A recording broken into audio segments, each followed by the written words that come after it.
A nossa próxima palestra é com o Dr. Vinícius Lacerda, médico cirurgião do aparelho digestivo e que atua também como coloproctologista, médico voluntário no ambulatório de ISTs ano-renais do Hospital de Clínicas da Faculdade de Medicina da USP, colunista da coluna de saúde LGBT+, da Carta Capital, com o tema ISTs, Formas de Prevenção e a Saúde do Homem Gay. Ok, vou começar aqui então. Tá bom, gente. É porque eu tenho essa apresentação que é do Prezi, aí eu fiquei com medo de dar algum problema.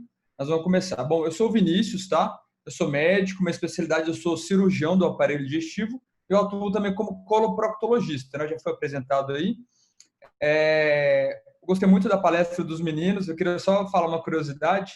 Eu também sou de Lavras. Eu nasci em Lavras, eu sou lavrense. E eu conheci os meninos. A gente já até fez uma live juntas, né?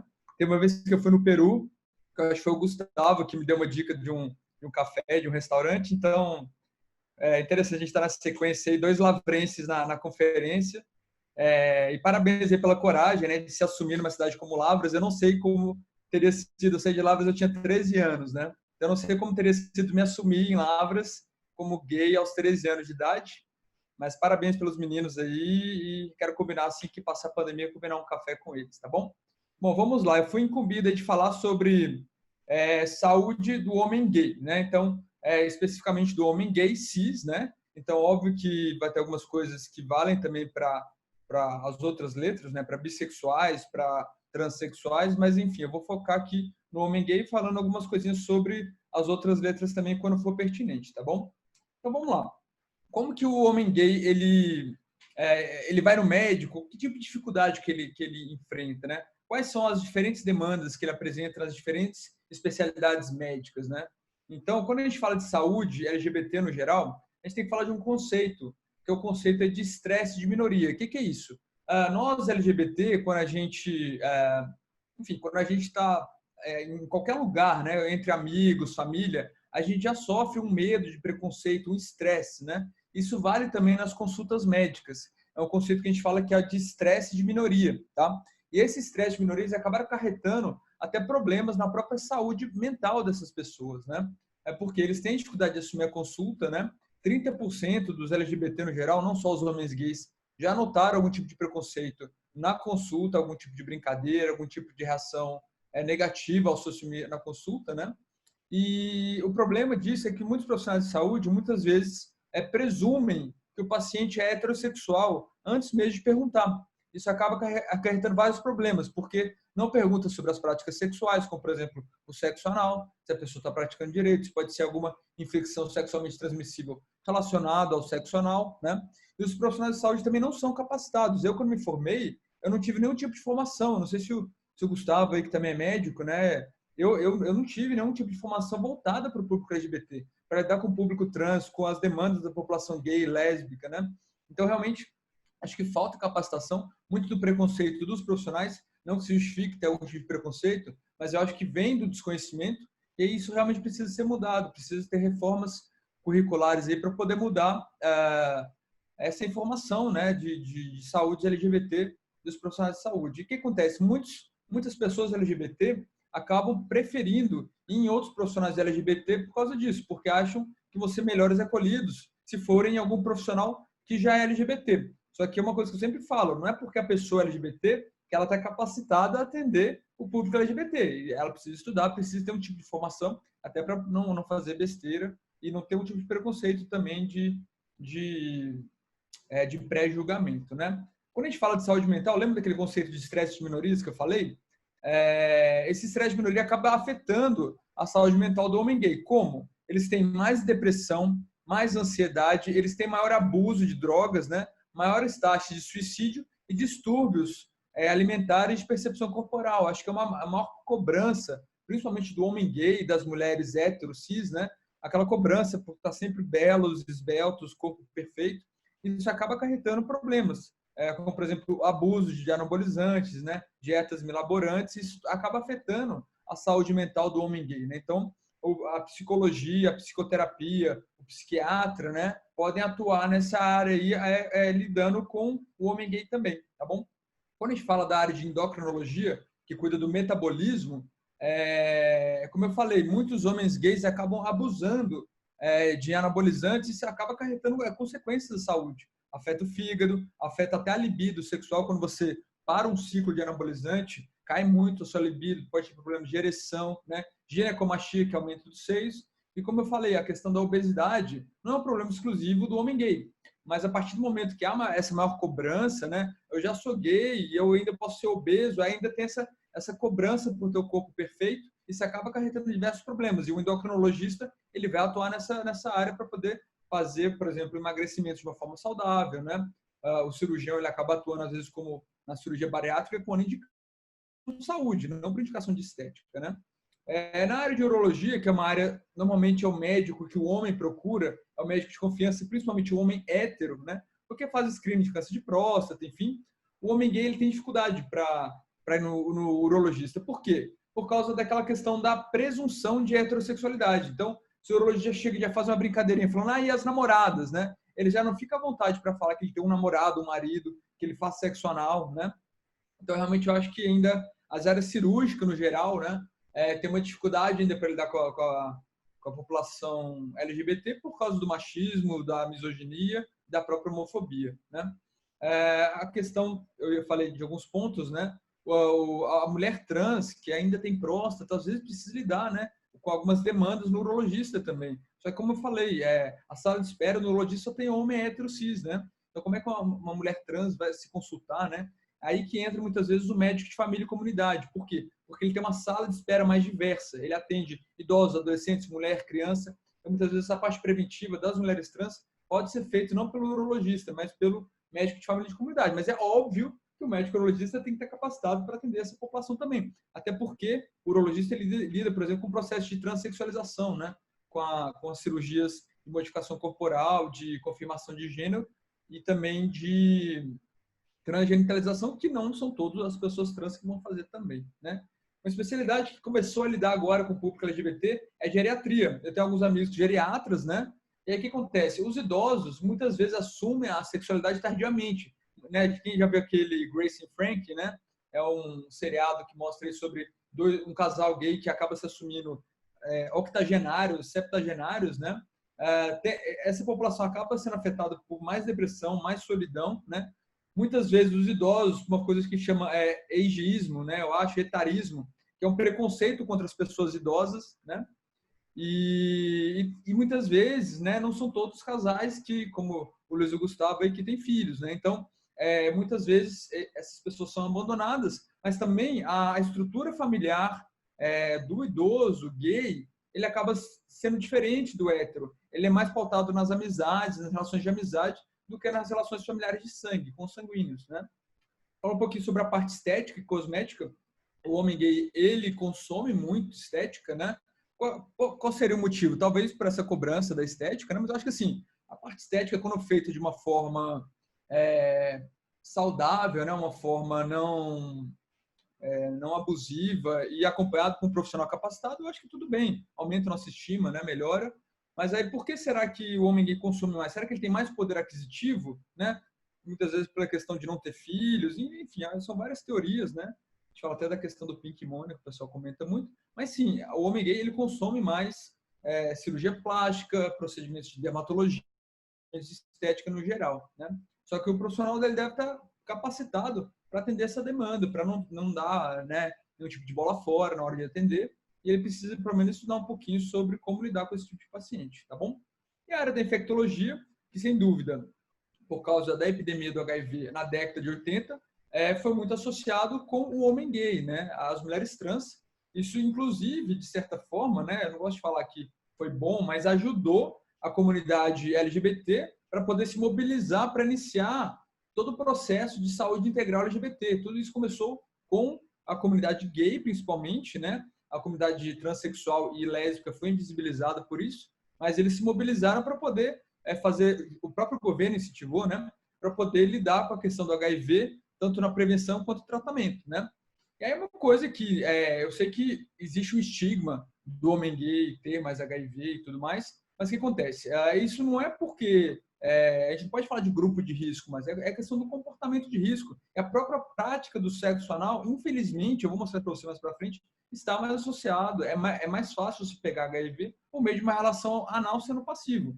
Então, proporcionalmente, a população gay é mais acometida por infecções sexualmente transmissíveis, tá? É uma coisa que a gente não pode ignorar. Eu sei que a gente tem que tirar o estigma, isso é importante, né? Porque não é um grupo inteiro que tem, mas assim, as políticas de saúde pública têm que ser focadas nesse público. A gente tem que saber as estatísticas para saber onde intervir como com prevenção combinada, que a gente vai falar mais um pouquinho disso lá para frente, tá bom?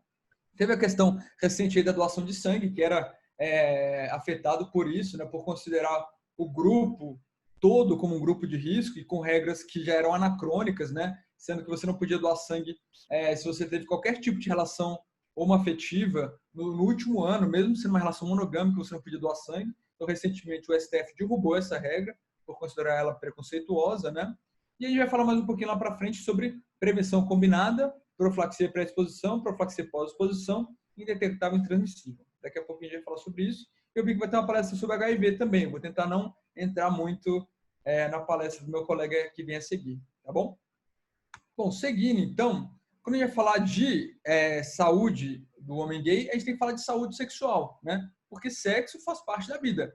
Quando a gente fala do conceito de saúde, bem-estar físico, psicossocial, mental, o sexo, ele precisa estar incluído nisso, né? Então, quando a gente vai falar de moralismo, absteísmo, né, para poder falar de prevenção de ST, a gente está prejudicando a própria qualidade de vida, né? E como é que o homem gay pratica sexo, né? Está muito associado com o sexo anal, né? Mas não é só, né? Eu acho que tem aquela coisa, todo homem gay pratica sexo anal. Não, tá? Assim como mulheres héteros, cis praticam, pessoas trans praticam, até o próprio homem hétero pode ter prazer na região anal também. A gente tem que tentar acabar com esse estigma, né? Quando eu falo de sexo anal, eu costumo brincar, né, que é o sexo mais democrático de todos. Por quê? Porque todo mundo tem ânus, né? Então, assim, não é todo mundo que gosta, mas todo mundo pode praticar, desde que seja praticado de uma forma correta e com todos os cuidados que eu vou falar para vocês, né? Na minha página eu falo muito sobre isso, principalmente por causa da minha área, né, que é a coloproctologia, que cuida da saúde do ânus, do reto e do intestino grosso, mas eu acabo falando de outras dicas da área de urologia também, e eu vou dar uma pincelada aqui de algumas dicas que eu costumo falar na minha página, né, sobre quais os cuidados de quem pratica sexo anal, porque é uma coisa que muitos médicos às vezes não sabem dar esse tipo de orientação, né? Vamos começar pela mais famosa de todas, que é a chuca, que é a lavagem retal, né, antes do sexo anal. Não é obrigatório, como eu falo, né? Não é todo mundo que precisa fazer a chuca. Tem pessoas que vão lá, faz cocô, limpa, e aí mesmo assim não tem acidente com fezes durante a prática, né? Mas quem prefere fazer, sempre fazer com pouca quantidade de água, você precisa só lavar o reto, que é o final do intestino grosso. Então, usar aí em torno de 200, 300 ml de água, né? Não compartilhar a ducha, porque esse compartilhamento de ducha pode transmitir infecções sexualmente transmissíveis, tá? Hoje em dia existem alguns reservatórios descartáveis, até mesmo alguns enemas em farmácias que podem ser utilizados quando você estiver na rua, em algum outro lugar que não seja na sua casa, né?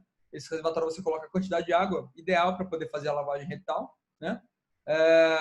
E já saiu alguns estudos que quem pratica chuca com muita frequência, muita quantidade de água, pode acarretar alguns riscos, tá? Pode causar lesões no ânus, que podem ser porta de entrada para alguns tipos de infecções sexualmente transmissíveis, né? Além de poder modificar toda a microbiota. Então, assim, a chuca pode ser feita desde com moderação, com pouca quantidade de água. Você não vai fazer chuca várias vezes, fazer chuca depois do sexo, entendeu? Eu acho que não tem necessidade. Se você se sente mais seguro, faça, mas faça com pouca quantidade de água, tá? Talvez mais importante do que a própria chuca é você fazer um tipo de orientação alimentar mesmo. Como? Vou mostrar para vocês. Tem pessoas que têm o intestino meio preguiçoso, né? Então, se você tem uma dieta balanceada com fibras, você consegue regularizar o seu hábito intestinal e conseguir, por exemplo, evacuar sempre na mesma hora, né? E com isso você tem uma previsibilidade de quando você faz cocô, e aí diminui o risco de ter algum tipo de acidentes com fezes, né? Que é o famoso passar cheque, né? Que o pessoal fala, durante a relação, tá? Só que assim, antes da relação, isso no dia a dia, comer fibras para regularizar. Mas antes da relação, deixa eu voltar aqui, uma dieta pobre em resíduos. Então, você não vai comer uma feijoada, não vai exagerar no alimento gorduroso, horas antes da relação, porque isso pode acelerar seu trânsito intestinal. Alguns alimentos, como, por exemplo, o café, o chocolate, que estimulam os movimentos do intestino, que a gente chama de peristalse, isso pode acabar estimulando a movimentação do cocô para o reto na hora da relação e acabar ocorrendo o acidente, tá bom? Existem alguns produtos aí que têm sido vendidos, né, com a promessa aí de ajudar nesse processo. Os mais famosos, né, é o Pure for Men e o Xoxuca. O que eles são? São cápsulas que têm psyllium, aloe vera, semente de linho, que nada mais são do que fibras e probióticos que ajudam você a regularizar o seu intestino e você conseguir evacuar na hora certa, tá? Mas tem que ter cuidado, eles não são milagrosos. Você não vai tomar cápsula e vai parar de fazer cocô, não existe isso, né? Então, assim, eles ajudam a regularizar, mas tem que ter cuidado. Não necessariamente você vai tomar cápsula e vai deixar de fazer a chuca, por exemplo. Mas talvez você consiga regularizar um pouquinho de uma forma mais saudável. Mas você pode fazer isso com a alimentação também, não precisa comprar cápsula. Você pode, por exemplo, pegar, sei lá, psyllium, linho, pegar os ingredientes e adicionar na sua dieta, tá bom?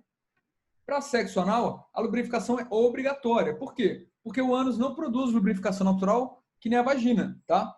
E sempre usar lubrificantes ou à base de água, que é aqueles que vendem em farmácia, né? Tem uns nomes, um que tem 2 letras lá que todo mundo conhece, ou então os lubrificantes à base de silicone, que são seguros para usar com preservativo. Só que o lubrificante à base de silicone, ele é mais difícil de encontrar, né? Não é tão fácil de encontrar que nem em farmácia.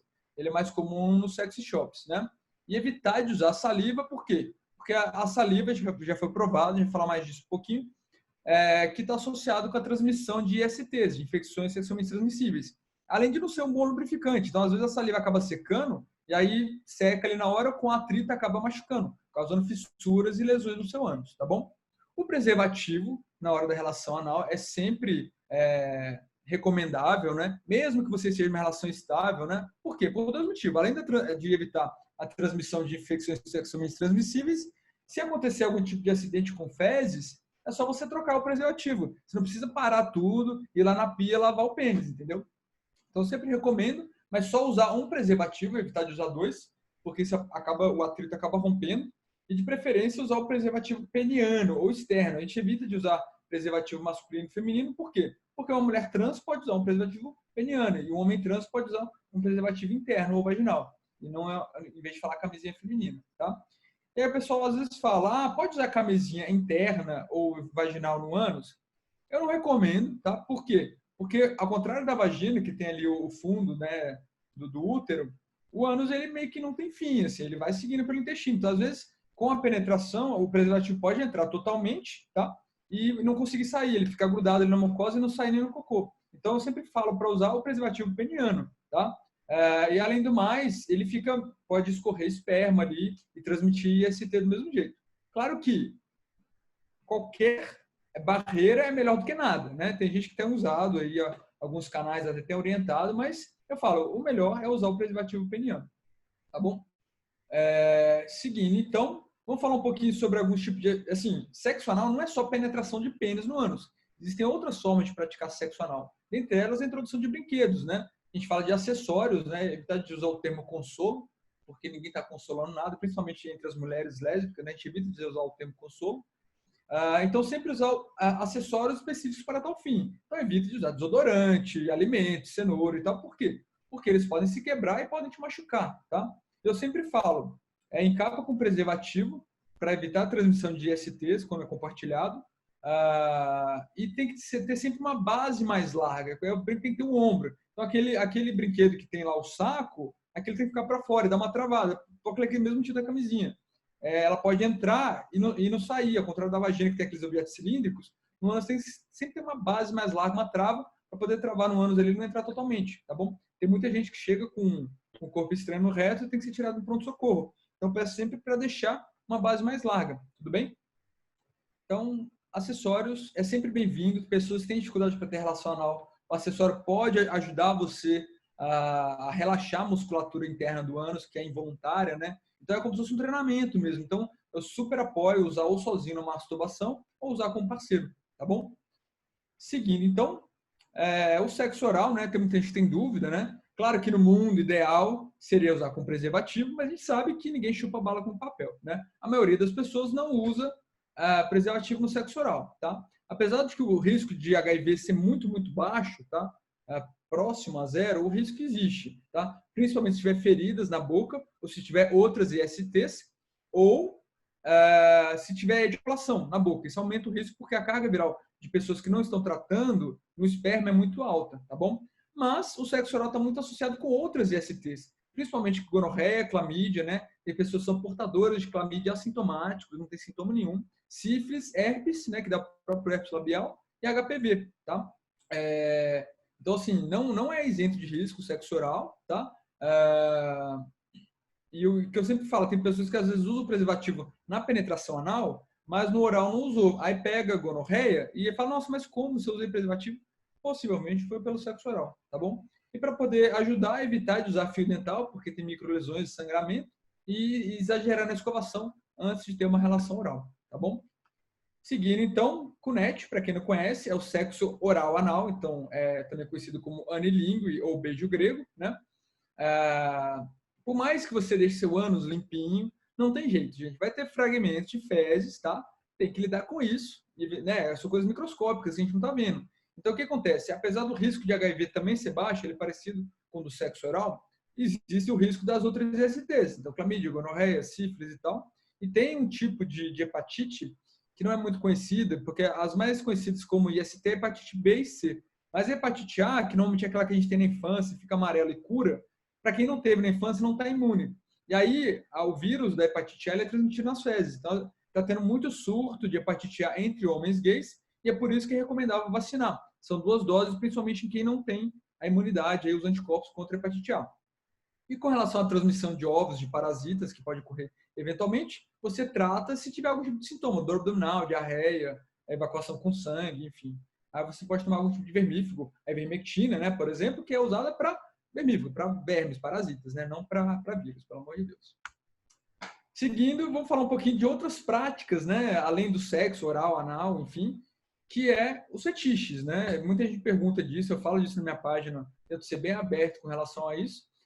Quando a gente fala de fetiches, eu acho que assim é saudável, tá? Você fazer desde que seja seguro, saudável e consensual, tá? Quando foge desse tripé que o pessoal fala, o pessoal do BDSM, o pessoal da dominação costuma falar isso, você acaba correndo o risco de ter lesões, tá?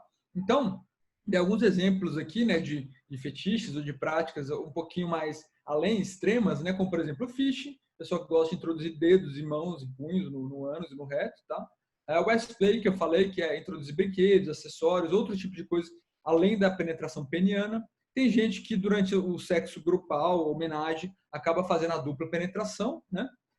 Então, assim, os cuidados dessas práticas de introdução de coisas no ânus são muito parecidos, né? Então, usar muito lubrificante, não usar drogas, não usar anestésicos, porque a dor é um termômetro de que algo pode estar dando errado, tá? Então, sempre evitar de usar anestésico e drogas mudam a sua percepção, o seu sensório, né? Então, quando você usa droga, às vezes você está sendo penetrado ali por uma coisa maior e isso acaba lesando e você não perceber, você vai perceber depois, tá? Nosso presidente deixou popular aí o Golden Shower, né? Que é a prática de urina aí durante a relação. No fim das contas, a urina é um líquido estéril, apesar de ter alguns tipos de toxinas que podem ser liberadas, como, por exemplo, drogas, álcool e medicamentos que você toma podem ser liberados na urina. Então, se você ingerir a urina em grande quantidade, você pode se intoxicar com uma coisa que a pessoa ingeriu, por exemplo. Mas o contato da urina com a pele não tem muito risco de ST, a não ser das ISTs, por exemplo, se você tiver alguma clamídia, alguma gonorreia na uretra. Mas a urina em si, você ter contato com ela, não tem grandes riscos. Então, para quem gosta, seja feliz, tá bom? Vamos seguir. Falar um pouquinho sobre a parte do pênis, dos genitais, né? Que acaba que os homens, né, tem muita coisa com pênis ainda, e a comunidade gay ainda é muito falocêntrica, né, ainda é centrada muito no tamanho do pênis, se é ativo, né, se é passivo. Eu acho que tudo isso ainda é uma cultura, talvez até um pouco machista, na minha opinião, né, sobre isso, né. Então, assim, será que o homem gay ele se sente à vontade no urologista para falar que ele tem um namorado, que ele, por exemplo, não tem ereção quando está sendo penetrado, ele queria ter, ou então ele queria penetrar e às vezes tem alguma disfunção erétil, né? Já falei da presunção de heterossexualidade entre os urologistas, coloproctologistas, que acontece muito. Isso deve ser evitado, deve se perguntar sobre as práticas, sobre se você tem namorado, marido, né? Evitar de falar parceiro, né, gente? Vamos falar namorado, marido. E o que acontece? Por causa do abuso de drogas, muitos homens gays têm também disfunção erétil, né? eles às vezes acabam lançando um monte de medicações, como por exemplo o Viagra, né, que é o sildenafil, tadalafila, que podem ter interações com drogas, principalmente com poppers, que é uma droga muito comum, que as pessoas cheiram, que ajudam a relaxar a musculatura do ânus, né? E aí, se você usar Viagra, usar poppers, você pode ter uma vasodilatação imensa, e se você tiver risco cardiovascular, problemas cardiovasculares, você pode até ter um colapso, né? Então, tem que saber, o médico, ele precisa saber dessas coisas quando o paciente informar, né? Até para poder orientar, certo? E vou falar um pouquinho, que às vezes o pessoal confunde muito, por exemplo, ereção com libido, né? Ereção é uma coisa involuntária. Você não tem ereção quando você quer, né? Então, muitas vezes, o parceiro está tendo problema com ereção e aí acha que ele não tem libido, que ele não tem vontade de transar, de ter sexo. Não, as pessoas têm vontade, não tem ereção, né? E a libido tá muito, é multifatorial, né? Não é só hormônios, né? Às vezes, qualquer coisa que está te afetando, você não vai conseguir ter ereção, tá? E uma coisa também que são separadas é o orgasmo, que é a sensação, o clímax, o prazer da ejaculação. Então, tem pessoas que às vezes ejaculam sem ter orgasmo, tipo, só sai o esperma, e tem pessoas que têm orgasmo, inclusive o pessoal fala, existe orgasmo anal? Assim, eu acho que o orgasmo não é anal, mas o estímulo do ânus vai fazer você ter uma sensação de orgasmo na cabeça, tá? Então, às vezes as pessoas têm orgasmo sem ter ejaculação também. É um conceito que às vezes a pessoa não se associa. Normalmente quem lida com isso é principalmente o urologista, né? A questão de sangue no esperma, pouco esperma, enfim, tá? Uma coisa que os uro falam muitas vezes é que quem penetra, quem é ativo, precisa, depois de penetrar, se for sem preservativo, se for uma relação estável, todo mundo testado, precisa urinar depois da relação para evitar uretrites, infecções de urina aí, tá? Por causa da penetração. Isso não é muito comum não, viu, gente? Mas eu sempre oriento, porque o homem tem uma uretra longa, né? Ao contrário das mulheres cis, né?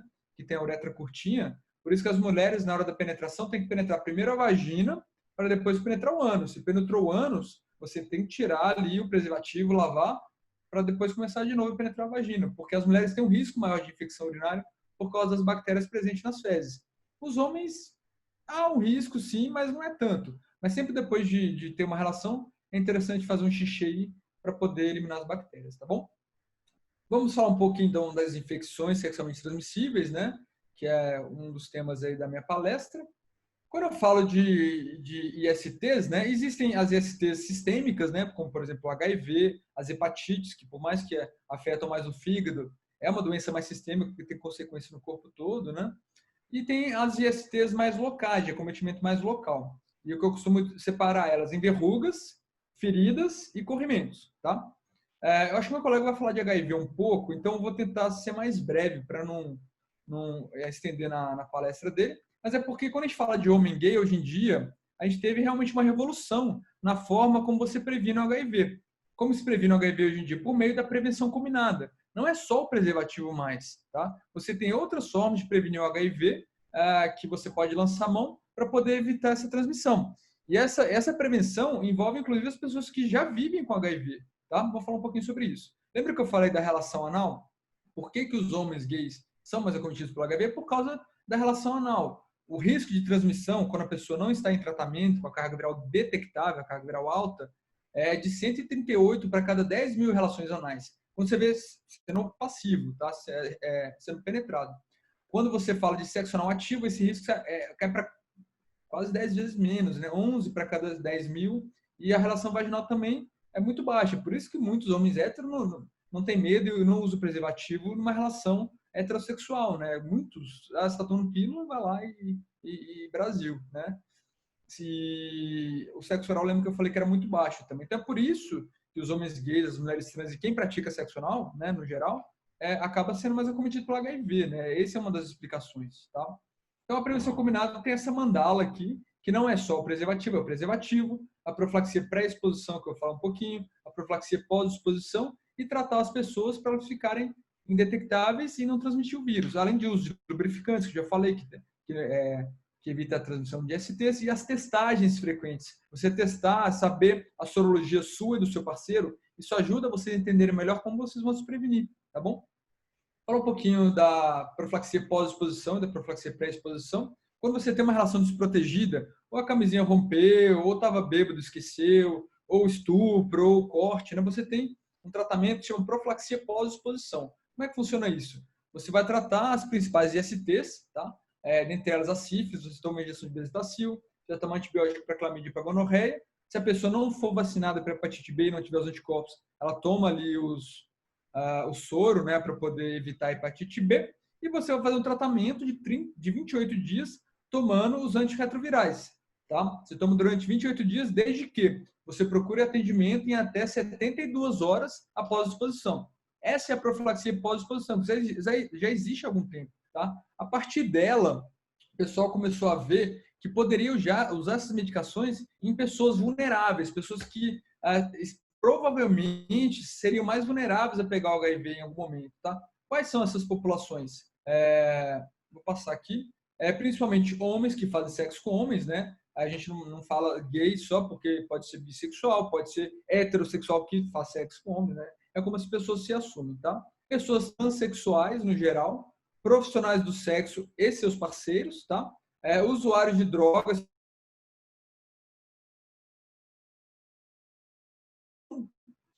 populações-chave que são mais vulneráveis ao HIV, né? A gente evita falar grupo de risco, mas populações que são mais vulneráveis, né? Estatisticamente mais acometidas pelo HIV, tá? E aí, se você usasse a medicação, algumas das medicações da profilaxia pós-exposição ou do próprio tratamento, essas pessoas, como profilaxia também, e daí que surgiu a PrEP, a profilaxia pré-exposição, tá? Como é que você pode tomar PrEP? Você pode tomar um comprimido diário, né, que é esse comprimidinho azul aqui também, né? Tem até uma capa aí da revista Época que falou a nova pílula azul, né? Que é eu não comecei a truvada, né? Que é o entricitabina e tenofovir. Você toma todo dia e você está protegido do HIV próximo a 100%. Você vai fazer o acompanhamento aí de função renal, de outras ISTs também, tá? Eles descobriram também que dava para tomar sob demanda. Então, você pode tomar aí 2 comprimidos entre 2 horas e 24 horas antes, um comprimido 24 horas depois e um comprimido 48 horas depois.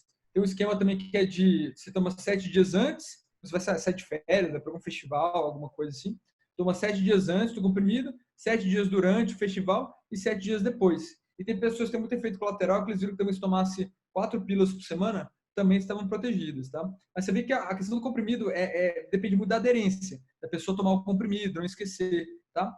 E eles descobriram agora que existe uma medicação chamada cabotegravir, que é uma injeção bimestral, tá? Que você aplica a injeção e está protegido do HIV assim mesmo, tá?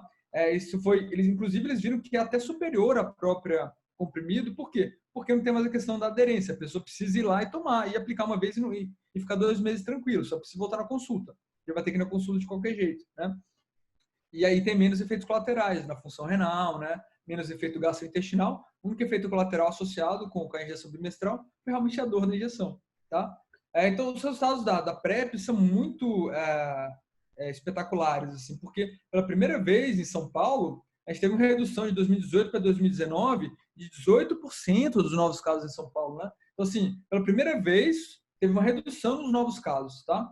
Teve uma redução de 86% do risco relativo. Então, assim, a população que fazia PrEP, comparada com a população que não fazia, teve 86% menos chance de pegar HIV, tá? Esse risco chega aí a 99,9%. E muitos associam a quem pega HIV usando PrEP as pessoas que não estavam tomando a medicação corretamente, tá? Claro que nenhum método é 100%, nenhum preservativo é 100%.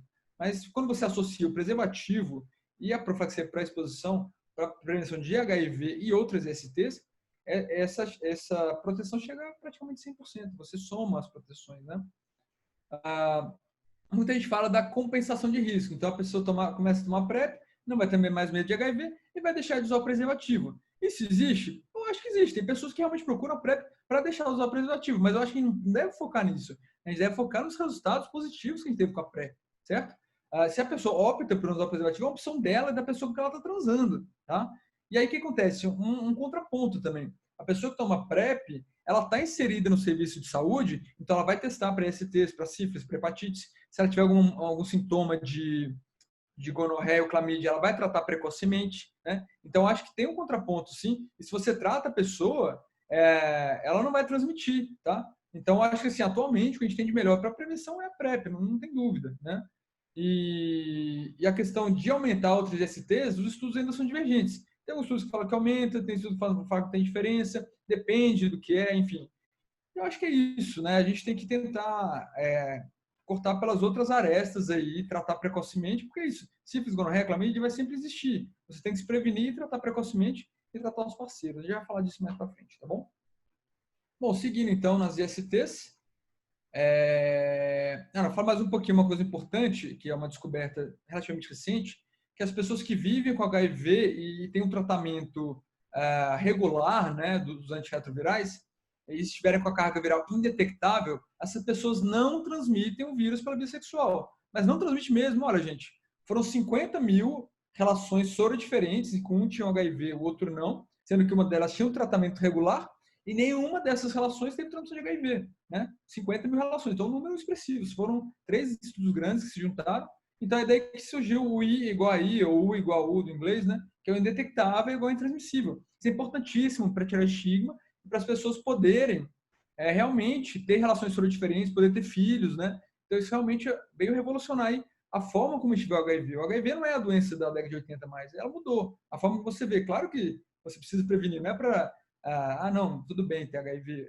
Assim, mas as pessoas que têm vão viver bem e conviver bem. As pessoas que não têm precisam se prevenir. E as formas de prevenção, elas melhoraram muito também. Então, a gente tem que tentar cercar de todos os lados, tá bom? Falar um pouquinho sobre as verrugas, né? Que é causado pelo HPV. A verruga pode estar em qualquer lugar, no ânus, no pênis, na vulva, na boca, né? Em qualquer lugar que tenha pele, mucosa, o HPV pode manifestar com verruga, tá? E uma questão que acontece é que mesmo com preservativo, pode ter transmissão do HPV, ele pega muito fácil. A base do pênis, escroto, púbis, pode transmitir. É por esse motivo que as mulheres aí, quando começam a vida sexual, a partir dos 25 anos, né, precisam fazer a prevenção de câncer de colo de útero, tá? E o HPV também está associado com câncer de pênis e câncer de ânus, tá? Então, além de você tratar as verrugas, que pode cauterizar com bisturi, laser, pomadas, né? Você precisa acompanhar, porque infelizmente ainda não tem tratamento para o vírus do HPV, tá? E além disso, você faz alguns exames. Da forma que o ginecologista faz no colo do útero, o proctologista faz alguns exames no ânus também para fazer essa prevenção do câncer de ânus, que é o Papa Nicolau anal, que é uma escovinha que você passa no ânus, tá? E a anoscopia com magnificação. A anoscópia é esse aparelhinho aqui, tá? Ele é transparente e tem essa ogiva que você tira, você olha no ânus com o microscópio para ver se tem lesões microscópicas e fazer biópsia quando necessário, que é a chamada anoscopia de alta resolução, tá bom? Então, pessoas que praticam sexo anal, pessoas que vivem com HIV, tá? Mulheres que já tiveram HPV de alto risco, têm indicação de fazer essa, mesmo que as mulheres não tenham relação anal, aquele contato ele pode transmitir o HPV também. Então, elas precisam fazer um acompanhamento com o coloproctologista para fazer essa prevenção de câncer de ânus também, tá bom? Fala um pouquinho das feridas, né? Muita gente tem feridas e tem medo de ser IST, né? Realmente, tem uma lista boa aí de ISTs que causam feridas. A mais importante delas é a sífilis, né? Que começa ali com um cancro duro, que é uma feridinha no pênis, no ânus, enfim, que depois essa ferida some sozinho. É por isso que a sífilis depois se torna sífilis secundária ou latente, né? Porque ela pode manifestar manchas na pele, mas ela pode ficar silenciosa por um tempo. Por isso que é importantíssimo testar sempre por sífilis, porque ela pode ser assintomática. Às vezes teve a lesão e ela sumiu, né? Ou então, quando você tem a lesão, você trata, né? O tratamento da sífilis é com a bezetacil, aquela injeção de penicilina benzatina, para quem não é alérgico, né? É importantíssimo testar e tratar a sífilis sempre e tratar o parceiro também, tá? A herpes, né? Que é causada por um vírus, o vírus da herpes, que pode causar tanto lesões no lábio quanto lesões genitais. Antigamente, falava que tinha um tipo de vírus para o labial, um tipo de vírus para o genital, né? Hoje em dia isso mudou. Tem o genital causa na boca, embaixo. Então, assim, o que acontece? O herpes são lesões, bolinhas vermelhas muito dolorosas, que essas bolinhas podem estourar e formar feridinhas. Essas feridinhas doem muito, incomodam muito, tá? E o tratamento, que é o aciclovir, você toma a medicação, isso reduz o tempo de sintoma, tá? Quando você toma a medicação do aciclovir. Mas não vai curar do vírus, então vai ficar latente. Eventualmente, em períodos de estresse, algum tipo de trauma, como depilação, pode manifestar as lesões do herpes de novo, tá bom? Só para lembrar que existem outras ISTs que causam feridas, né, como o linfogranuloma venéreo, que é causado pela clamídia, tá? O cancro mole e a donovanose, tá? Todas elas causam feridas, então às vezes fica até difícil de diagnosticar porque elas se parecem muito, né? E muitas vezes a gente trata até empiricamente, né? Não nem sempre a gente testa ou biopsia, só quando tem dúvida diagnóstica mesmo. Normalmente o tratamento é tranquilo, é uma dose única de antibiótico e você está curado, tá bom?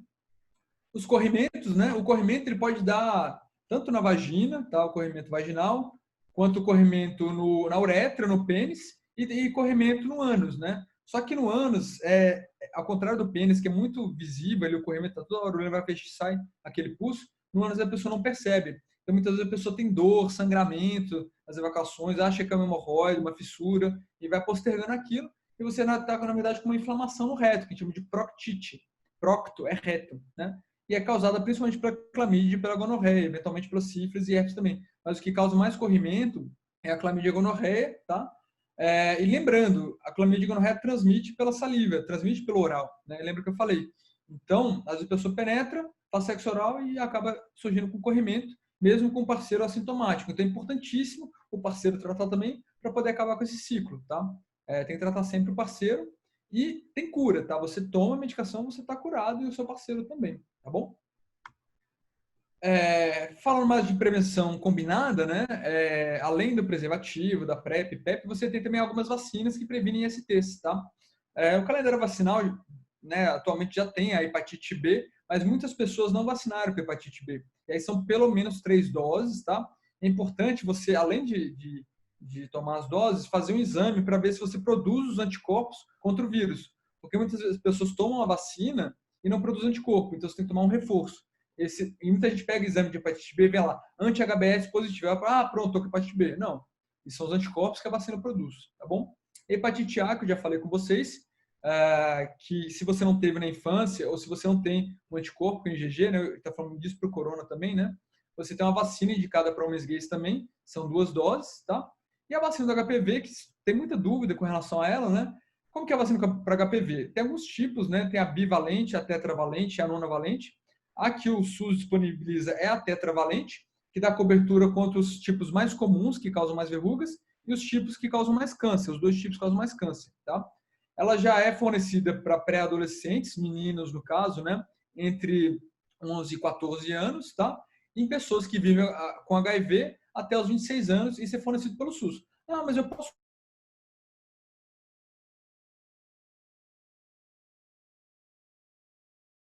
ter benefício? Vai ter benefício se você não pegou o vírus já de uma exposição sexual, entendeu? Então, ela pode proteger contra os subtipos que você ainda não teve contato para poder prevenir verrugas e lesões.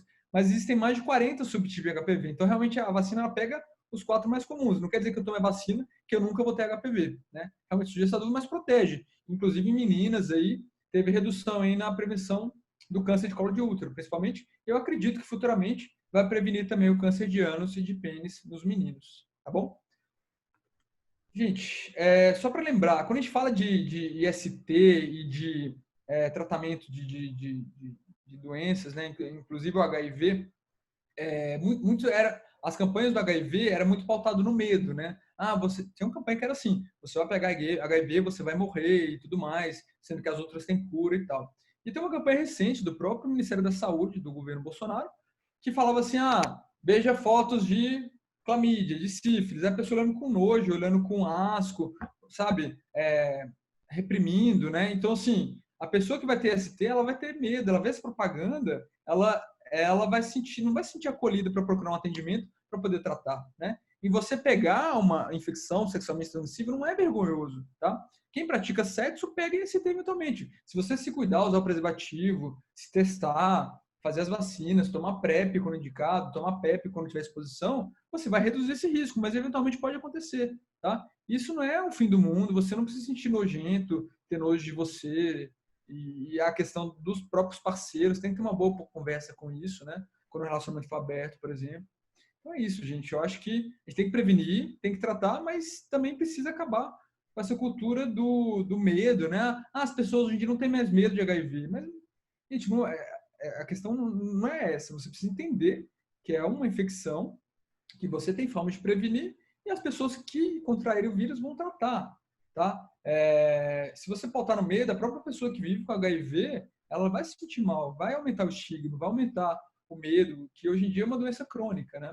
Eu acho que meu colega vai falar um pouquinho disso mais para frente, tá bom? Gente, foi isso.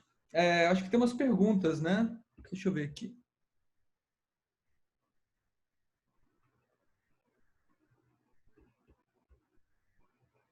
Deixa eu ver se tem algumas perguntas aqui. Alguém perguntou, no Rio eu consigo ter acesso à PrEP? Nas grandes cidades, sim, tá? Eu não sei no Rio como funciona exatamente. No em São Paulo, são centros de referência de tratamento de HIV e AIDS, né? E você consegue, eventualmente você pode consultar um infectologista e comprar profilaxia por sites também, tá bom? Então, eu acho que responde a pergunta de baixo, né? A prevenção, a PrEP pode ser usada por via particular também, certo? Então é isso, gente. Vocês estão me ouvindo? Eu não estou conseguindo ver vocês. Não sei se é por causa do Prezi. Eu vou tentar entrar para um outro link aqui. Que eu acho que eu não estou conseguindo ouvir o João Vitor. Ele deve entrar agora, né? Não sei, eu vou fechar aqui e vou abrir de novo. Só um minutinho. Tô Ah, aqui, já foi. tô aqui. Pronto. Não, muito, muito obrigado, né, pela tua disposição. Para quem hoje, inclusive, quase que a gente teve que alterar um pouco a palestra dele, que ele teve uma cirurgia de última hora. Sorte, gente. Eu fiquei, nossa, não queria perder. Então ele saiu do bloco cirúrgico e veio para cá. Então muito obrigado, né? Eu sei como é corrido Obrigado. tudo isso. Obrigado pelo convite, mais uma vez. Os comentários, eu não sei não sei se tu consegue enxergar enfim, mas os comentários estão sendo ótimos. Inclusive, teve um comentário que eu acho que vale a pena. Aqui, consultas, eu mesmo já fui neurologista e coloproctologista e não me senti nada à vontade. Percebo que são pouquíssimos médicos que sabem lidar com o público LGBTQIA+. Inclusive, ontem a gente teve a palestra da Patrick Rigon, que é intersexo, e ela estava explicando assim que quando se trata dela, então daí sim que os médicos não sabem. As outras letras são super invisibilizadas, né? Hoje em dia, o homem gay não tem muita dificuldade mais, né? Assim, no geral, né? É claro que tem gente que ainda sofre e tal, mas acho que quem mais sofre é a população trans, a população lésbica, que por muito tempo foi invisibilizada por causa que não era considerada grupo de risco, né? Então, as políticas de saúde pública LGBT não eram voltadas para as lésbicas. Hoje em dia, a gente sabe que sexo lésbico transmite ST também, tem que fazer prevenção de colo de útero, né? E quando a gente fala de intersexo, assexuado, bissexual, que é desacreditado, né? Então, são vários problemas, eu sou super a favor. Então tá, então muito, muito obrigado, Vinícius. Espero que podamos trabalhar de novo juntos e tenha um ótimo sábado. Obrigado, até mais. Tchau.